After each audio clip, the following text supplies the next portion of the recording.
احباب وقار، آج کے اس روحانی تربیتی اجتماع کے غراض و مقاصد بیان فرما رہے تھے محترم ڈاکٹر فیاض الحسن جمیل الازہری صاحب۔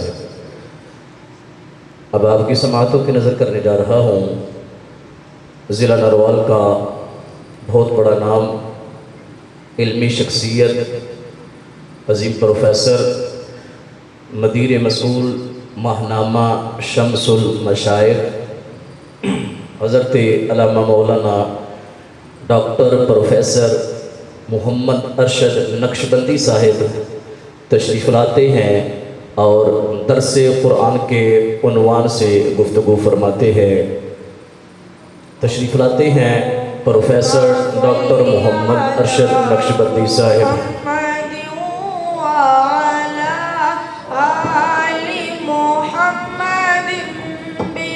عدد كل ذرة مئة ألف ألف مرة وبارك وسلم نحمده ونصلي ونسلم على رسول الكريم أما بعد فأعوذ بالله من الشيطان الرجيم بسم الله الرحمن الرحيم قد أفلح المؤمنون صدق الله العظيم۔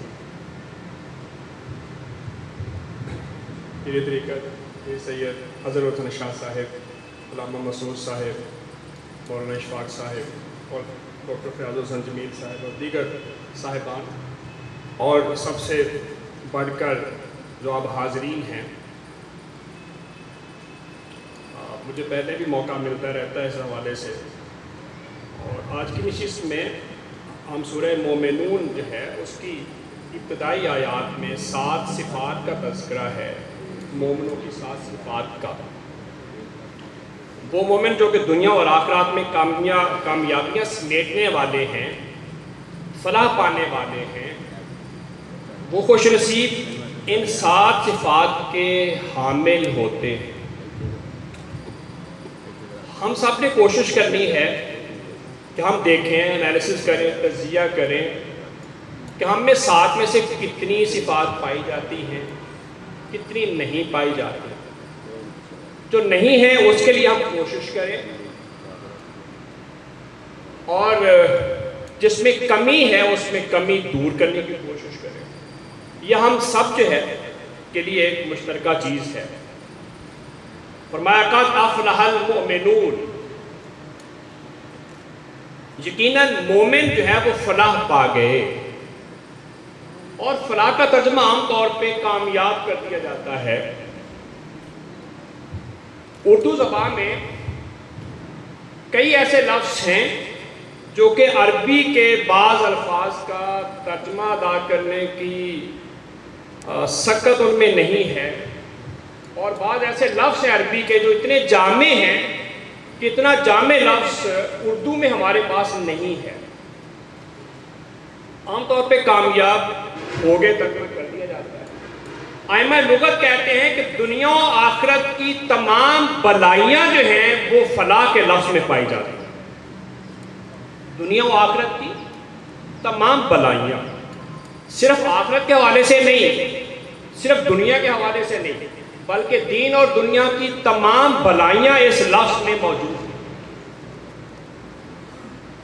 اور یہ اگر آپ دیکھیں اور یہ لفظ دیکھیں تو اس پہ ایک اور بات بھی ہے۔ فلاح کا لفظ فلاح کسان کے لیے استعمال ہوتا ہے، جو کہ کھیتی باڑی کرنے کے لیے زمین کو جو ہے وہ ہل لگاتا ہے اور دیگر چیزیں کرتا ہے، اور اس میں محنت کرتا ہے، اور پھر اس میں سے فصل آتی ہے۔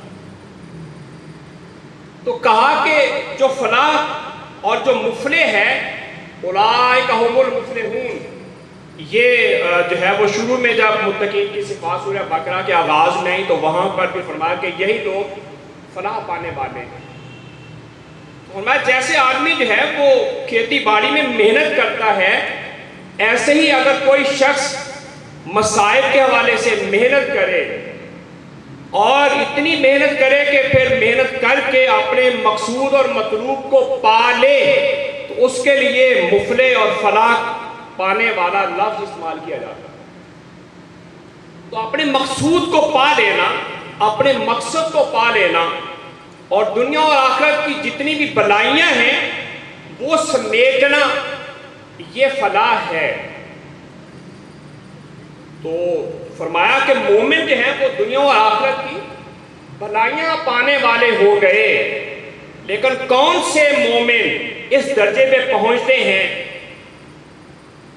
فرمایا الذین ھم فی صلاتہم خاشعون، ان کی پہلی صفت یہ ہے کہ وہ اپنی نمازوں میں عاجزی اور انکساری، خشوع و خضوع ہوتا ہے، ان کا دل جو ہے وہ عبادت کی طرف مرتکز ہوتا ہے۔ بہت بلند پایا بات ہے جو حدیث احسان میں ہے، ان تعبد اللہ کانک تراہ، کہ تو اس طرح اللہ تعالیٰ کی عبادت کرے جیسے تو اللہ تعالیٰ کو دیکھ رہا ہے۔ فَإِن لَمْ تَكُنْ فَإِنَّهُ يَرَاكَ، اور اگر یہ چیز ممکن نہ ہو تو کم از کم یہ تصور نماز پڑھتے ہوئے ضرور کرے کہ اللہ تعالیٰ مجھے دیکھ رہا ہے۔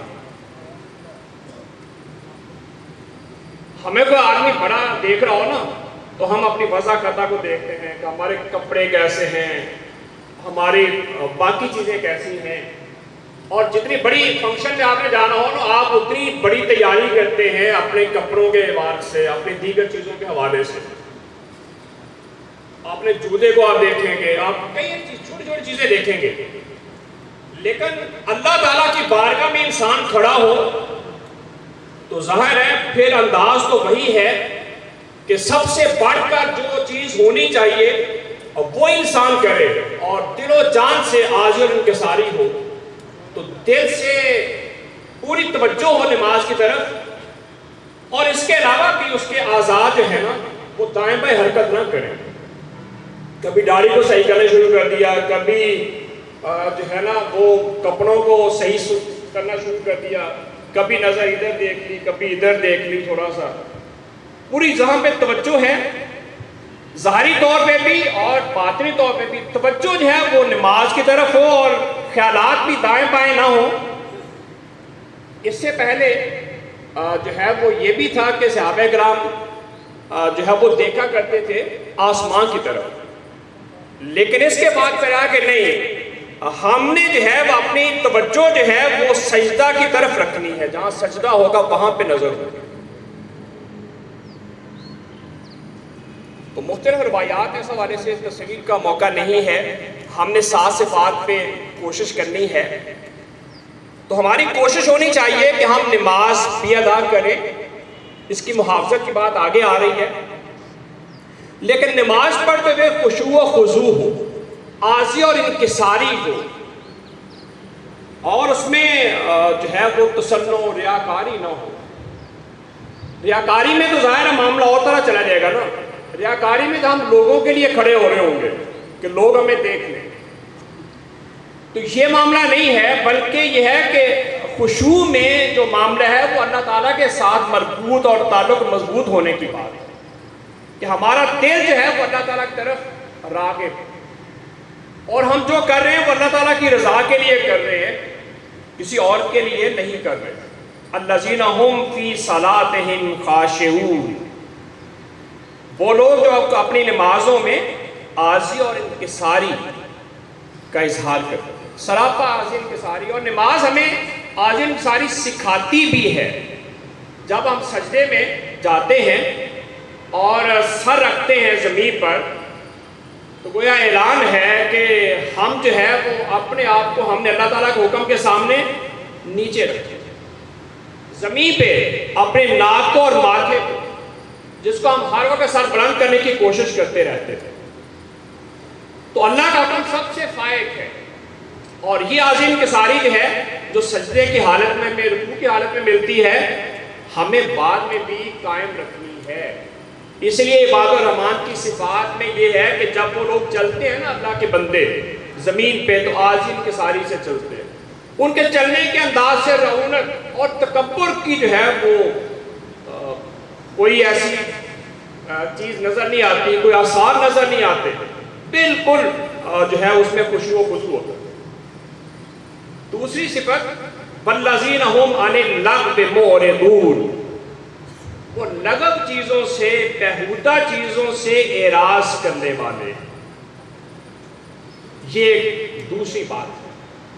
اور آپ کی اور ہماری اس پہ پوری توجہ ہونی چاہیے کہ وہ چیز جو دنیا اور آخرت کے حوالے سے فائدے مند نہ ہو، ہماری ذہنی اعتبار سے اور جسمانی حوالے سے فائدے مند چیز نہ ہو، وہ چیز لغویات میں آئے، جس سے وقت کا ضیاع ہو، نہ کو اس میں ذہنی حوالے سے جو چیز ہمیں حاصل ہو رہی ہے اور نہ ہمیں جسمانی اعتبار سے۔ آپ سیر و سیاحت کرتے ہیں، تفریح کرتے ہیں، یہ لغویات میں نہیں آئے گی، کیونکہ یہ آپ جانتے ہیں بہت سے امراض میں یہ ہے کہ نہیں آپ اتنا لازمی آپ سیر کریں گے، اور سیروا فی الارض یہ حکم ہے ویسے بھی، تو ظاہر ہے ہمیں لائن تو کھینچنی ہے کہ لغویات کا معنی وہی چیزیں ہیں، ایسی چیزیں ہیں، بعض ایسے کھیل ہیں جس میں لغویات ہیں، اس میں وقت کا ضیاع ہے، ہمیں کسی والے سے فائدہ نہیں ہوتا، جسمانی والے سے کوئی فائدہ ہو، کو ہماری بڑی جو ہے نا ورزش ہو رہی ہے، ایسا بھی نہیں ہے۔ تو جو لغو اور بیہودہ کام ہیں ان سے مومن جو ہیں وہ اعراض کرتے ہیں، بیہودہ کام کرتے نہیں ہیں بلکہ اس سے اپنے آپ کو بچاتے ہیں۔ اور سورہ فرقان میں جب اس کا ذکر ہوا تو فرمایا کہ وہ لغو چیزوں اس کے پاس عزت سے گزر جاتے ہیں، عزت سے گزر جاتے ہیں۔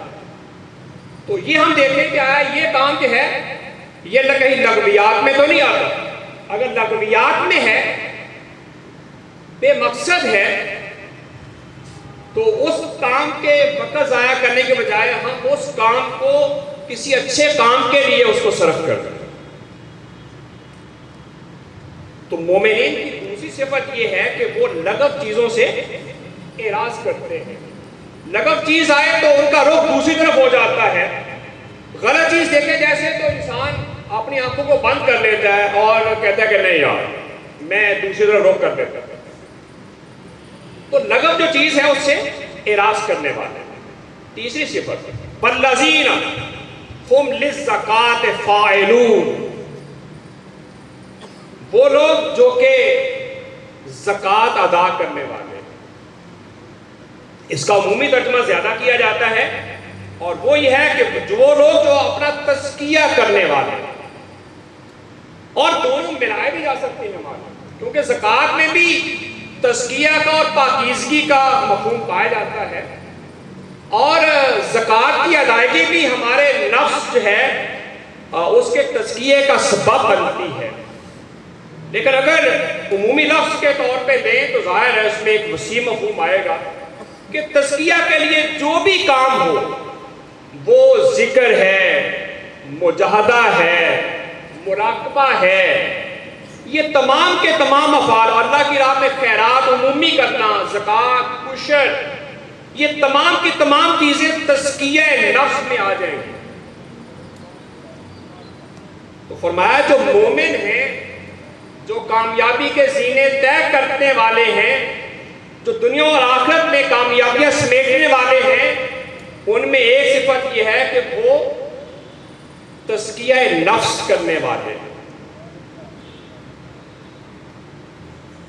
اپنے ظاہری اور باطنی چیزوں کو صاف کرنے والے، اللہ کی راہ میں خرچ کر کے بھی، ذکر کر کے بھی، اللہ کی طرف رغبت کر کے، تو ذکر کے ذریعے بھی اور مجاہدہ کے ذریعے، مراقبہ کے ذریعے توجہ خاص کرنے کے ساتھ ساتھ وہ اللہ کی راہ میں صدقات نافلہ ہوں یا واجبہ، زکوٰۃ و عشر ہو یا دیگر خیرات، وہ اللہ کی راہ میں خرچ کر کے اپنے نفس کو پاک صاف کرنے کا اہتمام کرتے ہیں۔ یہ جو نشست آپ کو بلائی جاتی ہے اور آپ کو کہا جاتا ہے کہ آپ آئیں، یہ بھی اسی سلسلے کی ایک کڑی ہے کہ ہم اپنے آپ کو پاک صاف کرنے کے حوالے سے کچھ وقت نکالیں، سوچیں اس پہ ہم کہ ہم اپنے آپ کو بہتر کیسے کر سکتے ہیں۔ دیکھیں اگر بخل انسان پہ غالب آ جائے اور حرص اور طمع غالب آ جائے تو ہم اللہ کی راہ میں خرچ کرنے سے کتراتے ہیں. جہاں ہم نے خرچ کرنا ہے وہاں پہ ہم خرچ نہیں کرتے اور ہم اپنے مال کو اکٹھا کرتے رہتے ہیں خدمت خلق کے حوالے سے, دیگر چیزوں کے حوالے سے. تو مال کو خرچ کرنا جو ہے یہ بڑی بنیادی چیز ہے اور یہ اللہ تعالیٰ کی بہت بڑی عطا ہے. بہت سے مالدار لوگ بھی ہوتے ہیں جن کو اللہ کی راہ میں خرچ کرنے کی توفیق نہیں ملتی, اور کچھ لوگ ایسے بھی ہوتے ہیں جو ظاہری طور پہ کم پیسے ہوتے ہیں لیکن اس میں سے بھی ان کا نسبت اور تناسب دیکھا جائے تو مالدار آدمی سے پرسنٹیج کے اعتبار سے بہت زیادہ خرچ کرنے والے ہوتے ہیں. جو بہت زیادہ مالدار ہے ممکن ہے وہ اپنے پورے مال کا 20% نہ خرچ کرے, لیکن ایک عام آدمی جس کے پاس پیسے تو تھوڑے ہیں لیکن وہ ممکن ہے اس سے زیادہ پرسنٹیج خرچ کرے. تو یہ ایک صفت ہے تیسری جو آپ نے تزکیہ کرتے ہیں مال اور دیگر چیزوں سے, مال اللہ کی راہ میں خرچ کرتے ہیں. چوتھی چیز والذین هم لفروجہم حافظون, وہ اپنی شرمگاہوں کی حفاظت کرنے والے, اپنی شرمگاہوں کی حفاظت کرنے.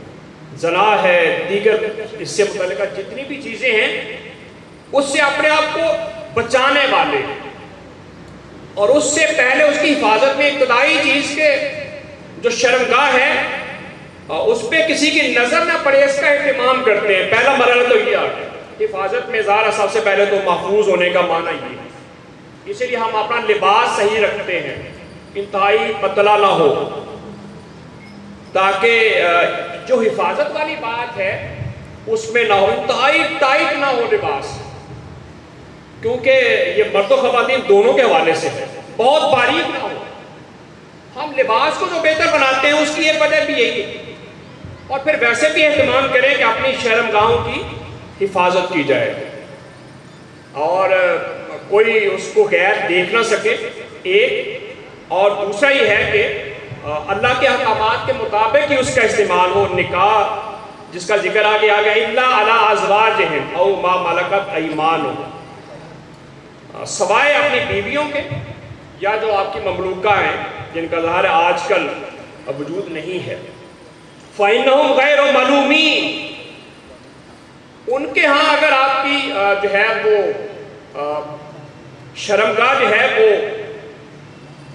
کھلتی ہے تو اس پہ ملامت نہیں ہے, لیکن اپنی بیویوں کے علاوہ جو ہے اگر یہ معاملہ ہو تو یہ درست نہیں. اور اس میں وہ حدیث بھی ہمیں سامنے رہنی چاہیے جس میں ایک صحابی نے پوچھا جب استئذان والی آیت آئی کہ اجازت لے کر آئیں, تو ایک صحابی نے کہا کہ میں تو اپنے گھر میں آتا ہوں تو میں بھی اجازت لے کر آؤں. فرمایا ہاں آپ بھی اجازت لے کر آئیں گے. فرمایا میں تو اپنی والدہ کی خدمت کرتا ہوں, میں پھر بھی اجازت لے کر آؤں. آپ نے فرمایا کہ آپ پسند کرتے ہیں کہ آپ اپنی والدہ کو ننگی حالت میں دیکھ لیں؟ کہا نہیں. فرمایا پھر آپ اپنے گھر میں بھی اجازت لے کر, جس میں آپ کی بیوی کے علاوہ اور لوگ موجود ہیں اس گھر میں آپ نے اسپیشلی اجازت کی بات, اور یہ خاص جو اجازت ہے اس کا ذکر کیا باقاعدہ. تو اس کا معنی ہمارے سامنے واضح ہے. ظاہر ہے استئذان ایک الگ ٹاپک ہے, لیکن گھر میں جاتے ہوئے اس کی اجازت کے کئی طریقے لوگوں نے وضع کیے ہوتے ہیں. آتے ہوئے گفتگو کرنا شروع کرتے ہیں, آپ کی آواز سے گھر والے پہچان جائیں گے کہ نماز پڑھ کے آگے ہیں اور گھر والے آگے ہیں, لہٰذا اگر کوئی ایسا معاملہ ہے تو ہم ان کی آواز دینے سے پہلے یا کھنگار دیں یا اس طرح کی اور الگ سے پہچان جو کہ اجنبی آدمی کے اجازت لینے یا طریقہ کار دستک دینے سے ہٹ کر بھی ہوتی ہے, اور اس کا ذکر روایات میں موجود ہے, کھنگارنے کا ذکر موجود ہے. آپ اپنی آواز سے جو ہے وہ بتا دیں کہ آپ آ گئے ہیں. تو چوتھی صفت یہ آئی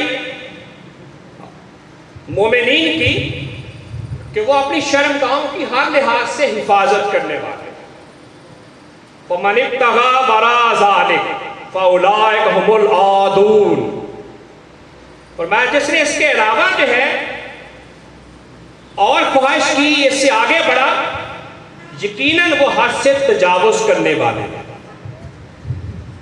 تو ہمیں ظاہر ہے کسی بھی حوالے سے حد سے تجاوز کرنے والا نہیں ہونا چاہیے. پانچویں چیز، پانچویں صفت، وَالَّذِينَ هُمْ لِأَمَانَاتِهِمْ وَعَهْدِهِمْ رَاعُونَ. پانچویں اور چھٹی کا اکٹھا ذکر کیا. اور ہمارے ہماری جو زندگی ہے، ہمارے معاشرتی معاملات میں ان دونوں صفات کی اس میں بڑی اہمیت ہے. فرمایا کہ وہ صاحبان ایمان جو ہیں ان کی ایک صفت یہ ہے کہ وہ اپنی امانتوں کی رعایت کرنے والے ہیں، پاسداری کرنے والے ہیں، اپنی امانتیں پوری کرتے ہیں، اس میں خیانت کا ارتکاب نہیں کرتے. آپ کی توجہ جو ہے وہ دائیں بائیں نہیں ہونی چاہیے. جب آپ دائیں بائیں دیکھتے ہیں، بعض ساتھی، بعض بچے، تو توجہ جو ہے وہ دوسروں کی بھی منتشر ہوتی ہے. پانی دینے والا ہے، وہ پانی دے رہا ہے، کس کو دے رہا ہے، بس اس کا طریقہ کار مناسب رکھیں. وَالَّذِينَ هُمْ لِأَمَانَاتِهِمْ وَعَهْدِهِمْ رَاعُونَ. وہ لوگ اپنی امانتوں اور اپنے وعدوں کی پاسداری کرنے والے ہیں. اپنی امانتیں ایک ظاہری بات ہے جو عمومی مفہوم ہے کہ آپ کسی نے آپ کے پاس امانت رکھی اور آپ اس کو جتنی مرضی قیمتی ہے آپ کہنے یہ اسی شخص کی ہے، ہاں اس کی گواہی میرے پاس ہے یا نہیں ہے، کوئی ڈاکومنٹس، کوئی اسٹامپ ہے یا نہیں ہے، میرے پاس جتنی مرضی مجھے ضرورت ہو، لیکن میں اس ضرورت کی وجہ سے اس کا ناجائز فائدہ نہیں اٹھاؤں گا کہ نہیں اس کی گواہی نہیں، میں مکر جاؤں، کوئی ایسی بات نہیں، دیکھا جائے گا. امانت میں خیانت کرنے والا نہ ہو. اور پھر امانت کا وسیع تر مفہوم ہے وہ یہ ہے کہ ہر کوئی شخص اپنے فرائض کو صحیح ادا کرے. جس شخص کو جو ذمہ داری اگر وہ پوری نہیں کرتا تو یہ بھی امانت میں خیانت ہے. یہ نہیں کہ ہماری جو ڈیوٹی ہے، جو فرائض ہیں پورا ہم نہ کریں، جس جگہ پہ ہم کام کر رہے ہیں وہ کام پورا نہ کریں، تو یہ بھی بددیانتی ہے.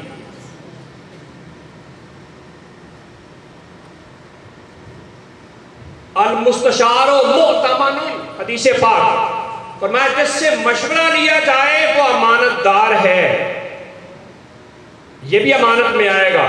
آپ سے کوئی مشورہ دے تو آپ یہ نہیں کہیں گے یار یہ میں نے صحیح مشورہ دیا تو یہ تو شاید مجھ سے آگے نکل جائے، یہ تو میرے چاچے بابے سے جیسے ہمارے ہاں غلطی کروائے تھے شریکے کی اور دیگر کی، یہ تو ہمارے فیملی سے آگے نکل جائے گا، یہ تو چھوٹی کسی ذات سے تعلق رکھتا ہے، اگر میں نے اچھا مشورہ دے دیا یہ تو ہمیں لیڈ کرے گا کل کو. ہم سے اگر کسی نے مشورہ لیا تو ہم اچھا مشورہ دینے کے پابند ہیں اور یہ امانت پوری کرنے میں آئے گا. اگر ہم نے غلط مشورہ دیا تو بددیانتی ہوگی. جو عزت، جو رزق اللہ تعالیٰ نے ہمارے مقدر میں لکھ دیا ہے وہ ہمارا کسی اور کے کھاتے میں نہیں جائے گا. اور اگر ہم کسی کی بھلائی سوچیں گے تو اللہ تعالیٰ اس کو بھی دیکھ رہا ہے، اس کی عطا تو بڑی وسیع ہے. پھر فرمایا مجالس بالامانہ، مجلس کی باتیں امانت ہوتی ہیں. مجلس کی باتیں کیا ہوتی ہیں؟ امانت ہوتی ہیں. میاں اور بیوی کے آپس میں کوئی بات ہوئی اور بعد میں جھگڑا ہو گیا تو میاں اور بیوی بعد میں آپس میں کہ جی یہ فلاں موقع پہ اس طرح بات ہوئی، یہ ہوئی، بہت ہی بددیانتی والی بات ہے. اچھا دوستی ہے اور دوست بندہ جو ہے وہ آپس میں کوئی معاملہ ہو گیا اور اس میں ہی شروع کر دیا، اور یا کسی نے آپ سے کسی اپنے حوالے سے کوئی بات کرنے کے لیے آپ سے کوئی تنہائی میں بات کی اور آپ نے اب بات ڈھنڈورا پینا شروع کر دیا. تو مجلس کی بات بھی امانت ہے. اس میں بھی وہ چیز جو کہ جس کا تقاضا ہو کہ یہ باہر نہ کی جائے اس کو باہر کریں گے تو یہ بھی جو ہے بددیانتی میں شمار ہوگا. اچھے آدمی کا انتخاب سلیکشن جو ہے کسی کی، اچھے آدمی کا انتخاب کسی ذمہ داری کے لیے، یہ بھی امانت داری میں آتا ہے۔ اگر ہم اچھے آدمی کے مقابلے میں کسی غلط آدمی کو ہم منتخب کر لیتے ہیں تو یہ بھی ہم گویا بددیانتی کا ارتکاب کرتے ہیں۔ تو بڑا وسیع مفہوم ہے۔ فرمایا کہ وہ لوگ جو اپنی امانتوں کی رعایت اور پاسداری کرنے والے ہیں، اور چھٹی وعدہم راعون، جو اپنے وعدوں کو پورا کرنے والے، جو اپنے وعدوں کو پورا کرنے والے۔ اور وعدہ بڑی وسیع یہ بھی چیز ہے۔ آپ نے کسی سے اگریمنٹ کر لیا کہ یہ میں آپ کو چیز دوں گا، بعد میں ریٹ بڑھ گیا، آپ نے کہا نہیں یار چھوڑے گا، یہ نہیں۔ یہ وعدہ صرف یہی نہیں کہ نہیں یہ کام آپ چلے میں آ رہا ہوں، یہ بات صرف یہی وعدہ نہیں ہے۔ وعدے میں تو وعدہ بہت سی چیزیں ہیں، اور یہ جو وصیت ہے یہ بھی وعدے کی شکل ہے۔ تو یہ تمام چیزیں اس میں ہیں، بلکہ حدیث سے پاک میں صحاح کی حدیث میں یہ بات بھی ہے والدین کے حوالے سے کہ اگر آپ کے والدین فوت ہو جائیں اور انہوں نے کو وعدہ کیا تو آج ان کے وفات کے بعد بھی ان کے وعدوں کو پورا کرنے کے پابند ہیں۔ اور مختلف قسم کے وعدے، تو یہ وعدے کا لفظ امانت کا بڑا وسعت والا ہے، اور اس کو ہم دیکھیں تو جو وعدہ ہے اس کو پورا کرنا،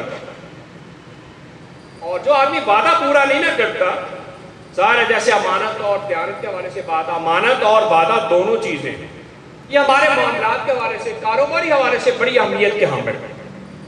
وہ آدمی جو اپنے وعدے کا پاسدار نہ ہو اور امانت کے حوالے سے جو ہے وہ کاربند نہ ہو، امانت میں خیانت کرنے والا ہو، بددیانتی کرنے والا ہو، دو نمبر چیز ہے، ایک نمبر کا وہ معاملہ کر کے، اور جو چیز آپ کو ان ٹائم دینی ہے وہ آپ کو تاخیر سے دے، تو ظاہر ہے آپ کا اعتماد مجروح ہو جائے گا۔ تو وعدے کو پورا کرنے والا۔ اور ساتویں اور آخری جو صفت ہے، والذین هم علی صلاتہم یحافظون، وہ لوگ اپنی نمازوں پہ محافظت کرنے والے ہیں۔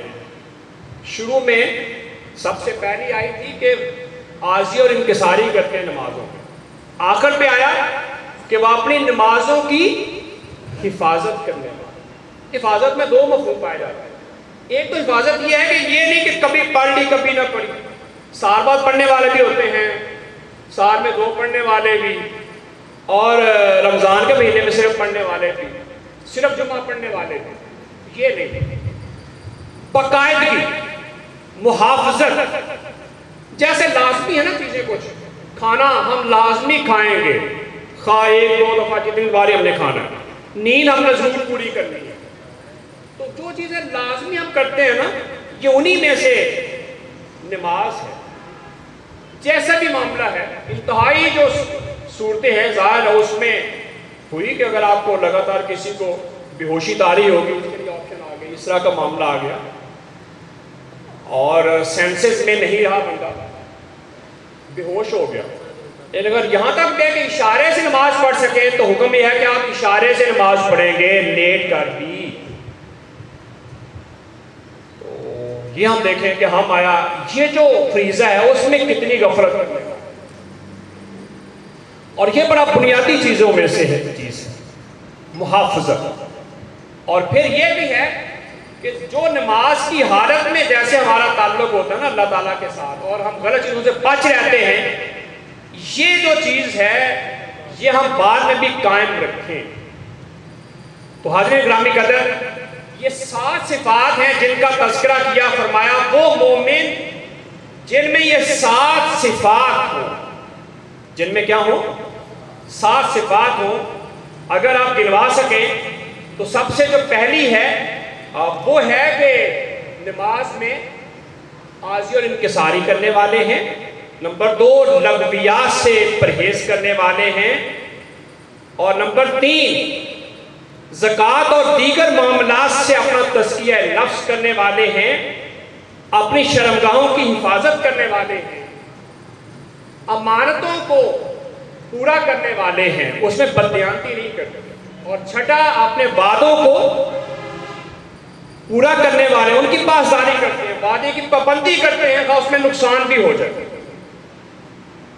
اور ساتویں صفت کہ وہ اپنی نمازوں کی محافظت کرتے ہیں، اور یہ چیزیں بیان کر کے فرمایا کہ یہی وہ لوگ ہیں، اولئک ھم الوارثون، یہی لوگ جنت کے حقیقی وارث۔ یہی لوگ کیا ہیں؟ وارث ہیں۔ الذین یرثون الفردوس ھم فیہا خالدون، یہی لوگ ہیں جو جنت الفردوس، جو اعلیٰ جنت کا حصہ ہے، اس کے وارث ہوں گے۔ جیسے چاہیں گے اس میں کریں گے، جیسے آدمی وارث ہوتا ہے نا کسی جگہ کا، تو اس میں جب مالک ہو جاتا ہے تو جیسے چاہتا ہے اس میں کرتا ہے۔ ہم فیہا خالدون، اسی میں وہ ہمیشہ رہیں گے۔ اللہ تعالیٰ سے دعا ہے کہ اللہ تعالیٰ ہمیں ان مبارک گھڑیوں کے صدقے اور اس نیک مقام کے صدقے، ان اللہ والوں کے صدقے سے ہمیں قرآن پاک کے جو فیوزات ہیں اس سے بہرہ مند ہونے کی توفیق عطا فرمائے، اس سے مستفید ہونے کی توفیق عطا فرمائے، اور یہ جو مومنین کی صفات ہیں اپنے اندر پیدا کرنے کی توفیق عطا فرمائے۔ وما علینا الا البلاغ۔